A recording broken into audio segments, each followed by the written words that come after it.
오늘의 주요 뉴스입니다. SK하이닉스가 올 1분기 반도체 불황 직격탄을 맞았습니다.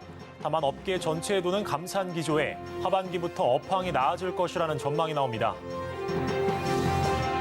포스코그룹이 광양 동호안에 4조 4천억 원을 투자해 신성장 사업의 중심지로 육성합니다. 정부는 규제 개선으로 포스코그룹의 신사업을 지원합니다. 한국무역보험공사, 현대건설, 그리고 미국 홀텍이 K원전 강화를 위해 힘을 모읍니다. 해외 원전 시장 개척을 통해 글로벌 경쟁력을 키우겠다는 계획입니다. 코로나 감염병 위기 단계가 하향 조정되면서 비대면 진료의 존속이 위태로워지고 있습니다. 시범사업 형태로 유지하는 데 힘이 실리고 있는 가운데 정부의 선택에 이목이 쏠리고 있습니다.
시청자 여러분 안녕하십니까? 센 경제 라이브 시작합니다.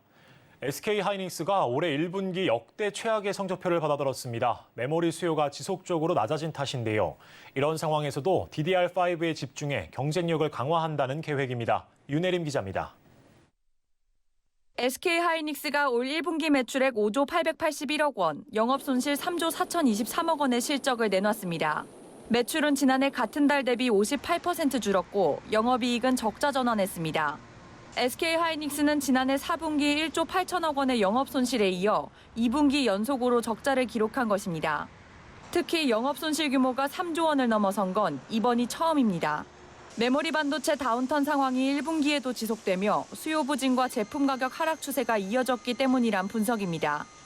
하지만 지난 7일 삼성전자의 공식적인 감산 발표에 모든 공급업체가 감산에 돌입한 만큼 SK하이닉스는 하반기부터 시장 환경이 개선될 것으로 전망했습니다.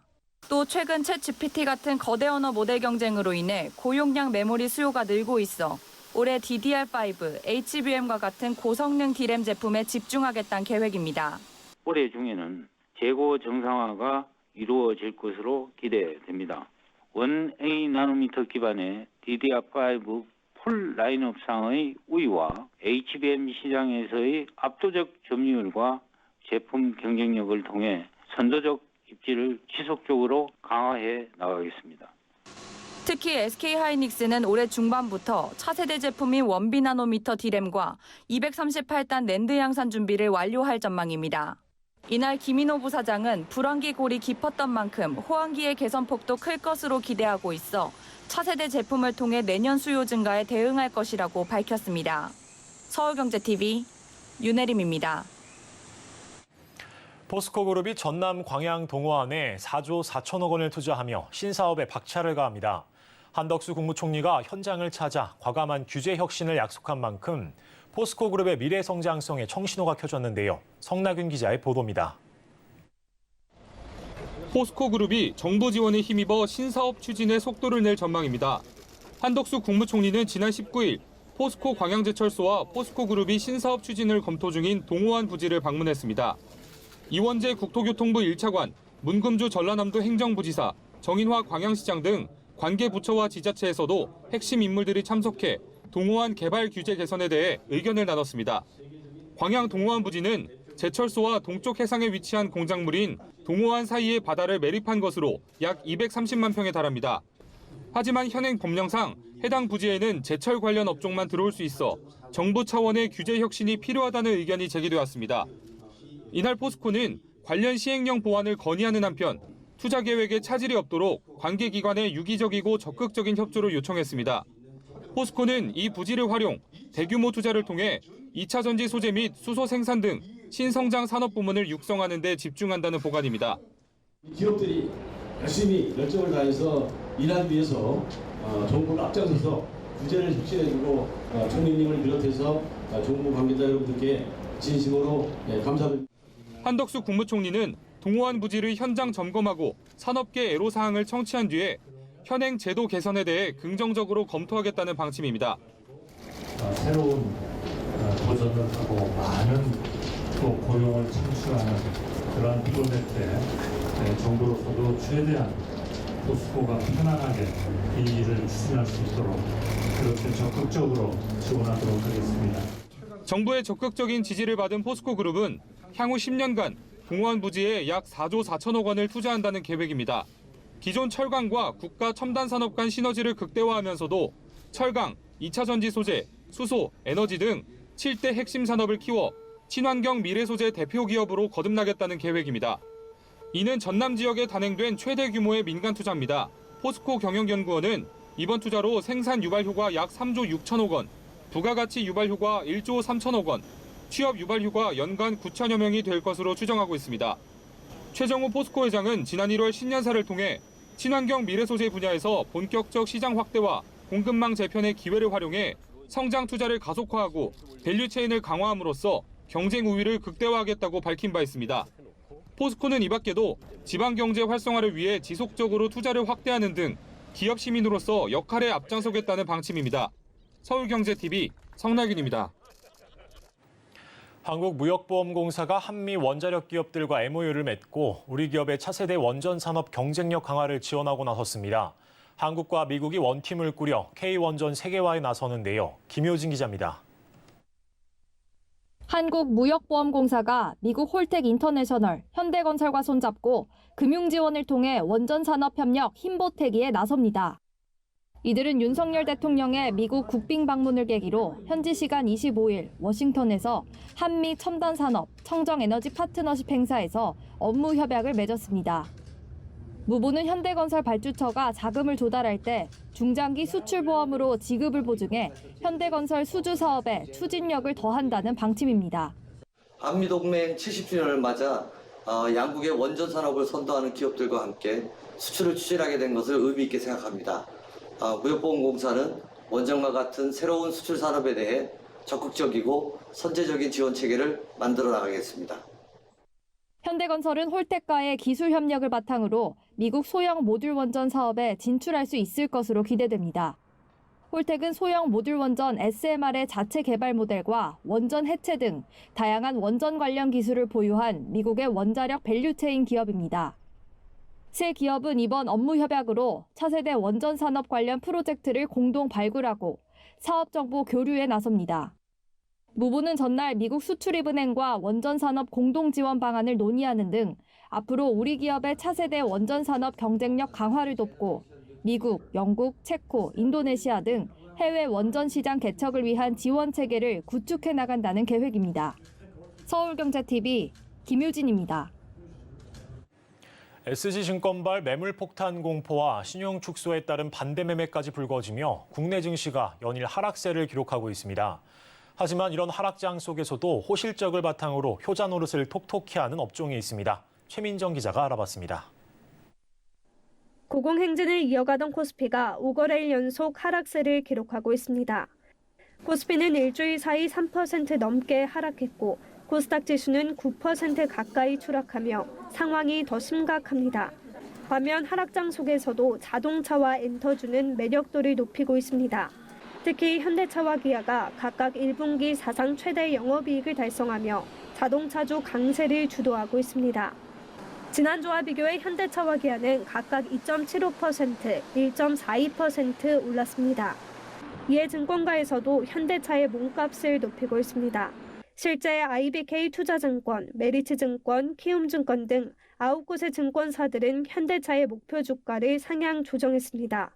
이 중 메리츠증권이 35만 원으로 목표 주가가 가장 높고 신한투자증권이 25만 원으로 가장 낮습니다. 김평모 DB금융투자연구원은 현대차의 지속적인 주주 환원 정책 확대는 밸류에이션 상향으로 연결될 수밖에 없다며 놀라운 실적과 더 놀라운 배당 정책이라고 설명합니다. 외국인들의 강한 매수세 덕에 엔터주의 상승세도 심상치 않습니다. 최근 한 달간 외국인 투자자들은 하이브와 JYP엔터를 각각 1,685억, 656억 원 사들이며 주가 상승을 이끌고 있습니다. 증권가에선 글로벌 시장이 본격적으로 열리며 2분기부터 엔터사들의 실적 개선이 기대된다고 조언합니다. 하락장 속 자동차주와 엔터주가 계좌를 지키는 효자 노릇을 제대로 할지 투자자들의 관심이 모아집니다. 서울경제TV 최민정입니다. 자가격리로 집 밖을 나가지 못하는 코로나 확진자들에게 비대면 진료 플랫폼은 유용하게 쓰였는데요. 이런 비대면 진료가 사라질 위기에 처했습니다. 감염병 위기 단계가 다음 달부터 하향 조치되면서 비대면 진료를 허용할 수 있었던 법적 근거가 사라지기 때문인데요. 서지은 기자가 보도합니다. 비대면 진료가 제도권 안으로 들어올 가능성이 희미해지면서 업계에서는 불만이 터져나오고 있습니다. 앞서 정부는 코로나 팬데믹 당시 비대면 진료를 한시적으로 허용한 바 있습니다. 하지만 다음 달부터 감염병 위기 단계가 심각에서 경계로 내려가면서 비대면 진료를 허용했던 법적 근거가 사라지게 됩니다. 이에 국회 보건복지위원회는 어제 회의를 개최하고 비대면 진료 허용을 골자로 한 의료법 개정안 5건을 심사할 예정이었지만 안건 순서가 뒤로 미뤄지면서 논의조차 이뤄지지 못하고 끝나게 됐습니다. 비대면 진료 플랫폼 업계는 논의조차 이뤄지지 않은 것에 대해 참담하다는 입장입니다. 지난 3년 동안에 한 1,300만 명 넘는 국민께서 비대면 진료를 경험했고 지금처럼 비대면 진료를 이용하게 해달라는 국민의 목소리가 담긴 서명운동이 11만 명을 돌파했습니다.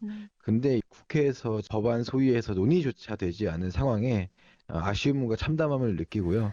의료법 개정이 물 건너가더라도 정부에서는 비대면 진료를 시범사업 형태로 유지하는 방안을 고려 중입니다. 하지만 이 역시 아직 업계와 소통된 바 없는 것으로 파악됩니다. 한 업계 관계자는 시범사업 관련해서 아무런 내용을 전달받은 게 없다며 시범사업 가이드라인이 비대면 진료 플랫폼 이용자들의 편의성을 확보하면서 안정성을 고려하는 방향으로 설계되기를 바란다고 밝혔습니다. 비대면 진료를 시범사업으로 진행하게 될 가능성이 커진 가운데 정부가 어떤 가이드라인을 내놓을지 관심이 쏠리고 있습니다. 서울경제TV 서지은입니다. 민주주의 사회에서 집회와 시위는 자신의 의견을 피력할 수 있는 정당한 의사표현 수단입니다. 하지만 법의 테두리를 벗어난 막무가내식 시위로 인한 문제점 역시 지속적으로 제기되고 있습니다. 이호진 기자입니다. 한 남성이 자신을 말리는 사람의 머리를 팔로 조이고 급기야는 밀어 넘어뜨립니다. 폭력을 행사하지 말라는 말에도 아랑곳하지 않고 욕설을 하며 얼굴을 주먹으로 가격하기도 합니다.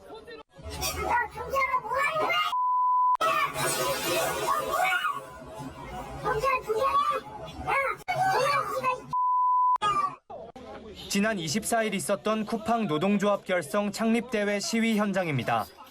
폭력을 행사한 남성은 민주노총 택배노조 간부로 쿠팡 배송 캠프로 진입을 시도하다 쿠팡 측 직원들에게 제지당하자 소란을 일으켰습니다. 이날 택배노조는 쿠팡 배송 캠프 3곳에서 노조 창립대회를 열고 노동시간 단축과 고용보험 가입을 요구했습니다. 하지만 폭력으로 점철된 시위 현장엔 노조 측의 메시지도 사측의 메시지도 남지 않았습니다. 무분별한 집회와 시위로 인한 피해는 비단 어제 오늘 일이 아닙니다. 불법과 꼼수 사이에서 줄타기하며 자행되는 시위들이 시민들에게 불편을 주고 있다는 불만은 지속적으로 제기돼 왔습니다. 대표적인 피해 사례로는 악의적인 소음 유발이 있습니다. 집회 및 시위에 관한 법률에 따르면 1시간 동안 3번 이상 소음 기준을 초과하거나 10분간 연속 측정한 평균 소음이 기준을 넘겨선 안 되지만 1시간에 2번만 기준을 초과하거나 5분간 강한 소음을 내고 나머지 5분은 소음을 내지 않는 등의 방식으로 제재를 회피하고 있습니다. 불법 현수막과 천막 또한 골칫거리입니다. 집회용품으로 신고된 광고물은 단속에서 배제된다는 법의 맹점을 이용해 현수막을 마구잡이로 내걸거나 지자체의 철거 요청을 무시하고 불법 시위 천막을 설치하기도 합니다. 현재 서울 양재동 현대차그룹 사옥 앞에서 농성 중인 A씨의 사례도 이와 같습니다. 불법 천막은 시민들의 통행을 방해하고 차량의 시야를 가릴 뿐 아니라 천막 내에는 휴대용 가스버너 등 인화성 물질이 비치돼 있어 안전사고의 우려도 있습니다. 한편 이틀 전 쿠팡 배송 캠프에서 문제를 일으켰던 택배 노조 간부는 어제 또다시 쿠팡 캠프에 나타나 난동을 부린 것으로 알려졌습니다. 해당 간부는 당시 폭행 혐의로 불구속 입건된 상태였습니다. 서울경제TV 이호진입니다. 경남 진주시가 경남항공 국가산단에 입주 예정인 6개 기업과 1,000억 원 규모의 투자 유치 협약을 체결했습니다. 이번 협약은 인근 사천에 설립될 예정인 우주항공청 개청과 함께 시너지 효과를 낼 것으로 기대되는데요. 보도에 이은상 기자입니다. 진주시가 경남항공 국가산단에 입주를 희망하는 6개 기업과 1,000억 원 규모의 투자 유치 협약을 체결했습니다. 지난 25일 이들 기관이 체결한 협약서에는 6개 기업이 항공산단에 입주해 공장과 연구소 등을 짓고 350명의 고용 창출을 약속하는 내용이 담겼습니다. 최근에 우주항공청이 사천에 들어오는 것으로 절차들이 진행이 되고 있기 때문에 관련되는 연구기관 기업들이 계속 입주가 앞으로도 많이 될 걸로 저는. 6개 기업 중 2곳은 수도권에서 지방으로 이전하는 사례인 만큼 이번 협약에 따른 지역 균형 발전 효과도 기대됩니다. 최근 항공우주청이 사천으로 오게 돼 있고 그 안전에 따른 여러 가지 인증들을 하고 있는데 관련된 업무를 이쪽에 와서 할 수 있다고 생각을 해서 지난해 12월 우주항공 클러스터 위성 특화지구로 지정된 항공산단은 인근 사천에 설립될 예정인 우주항공청과 함께 국내 우주항공산업 핵심 인프라로 성장할 것으로 전망됩니다. 항공산단 기업 유치는 진주시가 추진 중인 카이 해전익 비행센터와 미래항공기체 실증센터 구축 등 미래 모빌리티 산업과의 시너지 효과에도 관심이 쏠립니다. 그 항공, 모빌리티, UAM, RMA, AAM 등 다양한 사업에 이제 같이 참여를 할 예정이고요. 그리고 이제 다른 시에 있는 그 인재들을 진주시로 끌어당겨가지고 진주시와 그리고 이제 각종 관련되어 있는 기업에 보탬이 되게. 진주시의 우주 항공도시 도약에 대한 기대감이 커지고 있습니다. 서울경제TV 영남 이은상입니다.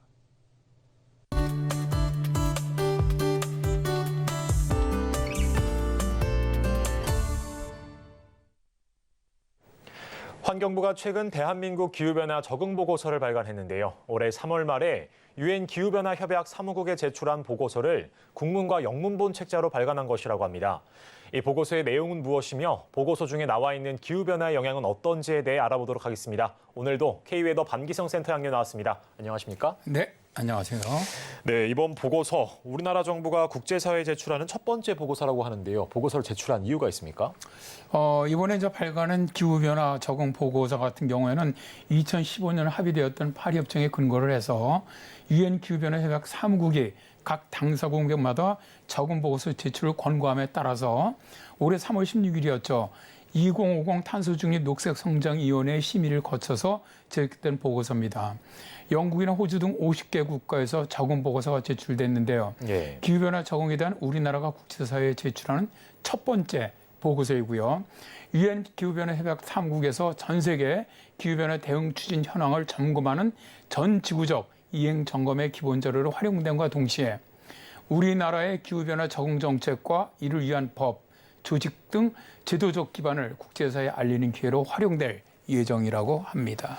네, 구체적인 내용이 좀 궁금해지는 부분인데요. 이 기후변화 적응을 위해선 현재 상황에 대한 진단이 가장 먼저일 것 같은데 보고서는 어떻게 보고 있습니까? 일단 그 내용을 보면은 우리나라의 기후변화 속도는 각 부분에 걸쳐서 그러니까 여러 가지 기후 요소에 걸쳐서 전 세계 평균보다 훨씬 더 빠른 온난화 속도를 보이고 있는데요. 예. 지난 109년간 대한민국의 연평균 기온은 약 1.6도 상승을 하면서 전 세계 평균이 1.09도 상승보다 47%나 빨리 상승하고 있고요. 해수면의 표층수온 역시 최근 50년간 1.23도 상승하면서 전 세계 평균은 0.48도보다 약 2.6배 이상 빨리 상승을 했습니다. 또한 해수면 상승도 아주 심각한데요. 최근 30년간 해수면 상승도 전 세계 해수면 연간 평균 상승폭인 1.7mm보다 더 큰 2.97mm로 약 75% 정도 빠르게 해수면이 상승을 하고 있습니다. 예. 자, 이처럼 이제 기후변화가 세계보다 빠르게 진행되면서 폭우라든가 폭염, 또 겨울철 이상고온 및 항파의 강도와 빈도가 높아지고 있어서 재산과 인명피해가 증가하고 있는데요. 최근 10년간 기후변화와 연관된 자연재해로 인한 경제적 손실은 3조 7천억 원에 달하고요. 복구 비용은 손실 비용의 2배에서 한 3배에 달하는 것으로 발표가 됐습니다. 예, 기후변화 속도가 세계 평균보다 빠르고 이에 대한 피해도 계속 증가하고 있는 것 같은데 그렇다면 기후변화의 부문별 영향은 어떤 것들이 있을까요? 일단 이번 보고서에서는 총 7개 부문으로 나누어서 보고서를 작성을 했는데요. 그러니까 기후변화의 영향을 7부문으로 나눠서 기술을 했죠. 수자원이라든가 생태계 및 산림, 농업, 해양 및 수산, 산업, 에너지, 그리고 보건, 또 인간 정주 공간 및 복지 등입니다. 이 중에서 먼저 3가지를 소개를 하면요. 첫째, 수자원으로 여름철 강수량 및 최근 30년 동안 극한 강수 발생 횟수가 증가를 하고 있고 가뭄의 빈도나 강도 증가 및 지역 간 편차가 심화되는 그런 특성을 보이고 있고요. 두 번째는 생태계 산림으로 식물의 생육계 시일이 앞당겨지고 낙엽 시기는 늦어지면서 총 생육기간이 0.42일씩 연 증가하고 있고요. 남방계 한국산 나비의 북방 한계선이 지난 60년 동안 매년 1.6km씩 북상하고 있고 북방계 나비의 남방 한계선은 남쪽으로 확대되고 있습니다. 여기 아오산 침엽수종의 세태도 증가 및 분포 면적이 감소하고 있고요. 세 번째 농업 부문으로 작물 재배지 북상한다든가 월동 외래 해충이 발생이 증가한다든가 또 잡초의 분포 양상의 변화가 아주 심각하게 이행되고 있다고 합니다. 예, 사실 과일들의 생육 한계선이 북상하고 있는 것은 우리 주변에서도 많이 느낄 수 있는데요. 그렇다면 나머지 네 부분의 기후변화 영향은 어떨까요? 일단 넷째가 해양 및 수산 부분입니다. 예. 우리나라 주변 해역의 표층수온이 연 0.02도, 5도씩 상승을 하고 있고 표층의 폐하죠. 산성도가 10년에 0.019씩 뚜렷하게 감소를 하면서 해양산성화가 진행되고 있는데요. 또 해수면 상승으로 침수, 해일 등 연안 지역의 재위험성이 증가하고 있고요. 수온 상승과 함께 어종의 공간적 분포 및 양식 생물 대량 폐사 위험이 증가하고 있습니다. 수온 상승으로 인해서 유해 적조 생물이라든가 난류성 독조 플랑크톤 및 해파리 등 유해 생물종 출현 양상의 변화가 발생하고 있습니다. 예. 다섯 번째가 산업 및 에너지 부문으로 폭염 및 폭우로 인한 포장 구조물의 블로우업, 포트홀 현상은 교통산업에 큰 영향을 미치고 있고요. 태풍 홍수는 레저업, 또 관광업 등에 악영향을 초래할 것으로 예상이 됩니다. 여섯 번째가 보건인데요. 폭염으로 인한 사망률이 증가하고 있고요. 모기를 통한 매개 감염병이 증가하면서 또 노로바이러스로 인한 식중독 등도 증가하고 있습니다. 일곱 번째가 인간 전주 공간 및 복지 부문으로 도시는 직접적인 기후변화의 영향을 받기도 하지만 기후변화에 가장 크게 기여하는 지역이고요. 농촌은 인구 감소라든가 고령화, 소득 감소, 기반시설 미비로 기후변화의 영향을 크게 받을 수 있는 지역으로 변해 나가고 있습니다. 네, 지금까지 이루어졌던 기후변화만 봐도 영향이 좀 어마무시한 것 같은데 앞으로 그러면은 미래의 기후변화 영향이 더 심각해지지 않을까요? 일단 이번 보고서에서는 이제 기후변화 영향으로 대한민국의 연평균 기온이라든가 강수량은 점차 증가할 것이다라고 전망하고 있는데요. 네. 기후변화 시나리오를 적응해 볼 때 21세기 후반 대한민국의 연평균 기온은 현재 수준보다 2.3도에서 6.3도가 증가할 것으로 예측을 했고요. 고탄소 시나리오 같은 경우 6.3도가 증가하게 된다면 사람이 거의 살 수 없는 기온이 된다고 전망을 하고 있는 것이고요. 또한 연평균 강수량은 21세기 후반 현재 평균 강수량 대비 4에서 16% 정도가 증가할 것으로 예측을 했습니다. 예. 그리고 더불어 남해안 쪽에 국한된 아열대 기온은 점차 영역이 확장되면서 세기 말에는 태백산맥 지역을 제한 전국이 아열대 기후로 바뀔 것이며 폭염이라든가 열대야 등 고온 관련 지수가 증가하고 저온 관련 지수는 감소할 것으로 전망을 했죠. 우리가 기후변화 예상에 대해 심각하게 받아들여야 하는 이유는 우리가 상상한 이상으로 그 피해가 클 것이기 때문입니다. 네, 기후변화 참 우려되는 부분인데요. 오늘은 K웨더 반기성 센터장님과 환경부가 발간한 대한민국 기후변화 적응 보고서 짚어봤습니다. 오늘 말씀 고맙습니다. 네, 감사합니다.